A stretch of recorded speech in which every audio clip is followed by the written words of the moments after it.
приветствовать в Московском доме национальностей от лица казаков, поскольку мы здесь сегодня единственный казачий ансамбль, который представляет. Ну и от лица наиболее его активной части казачьей молодежи.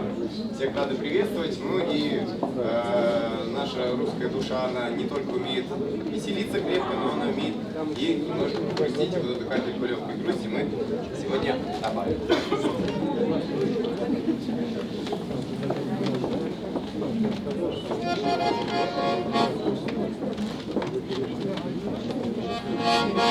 Радиогромко.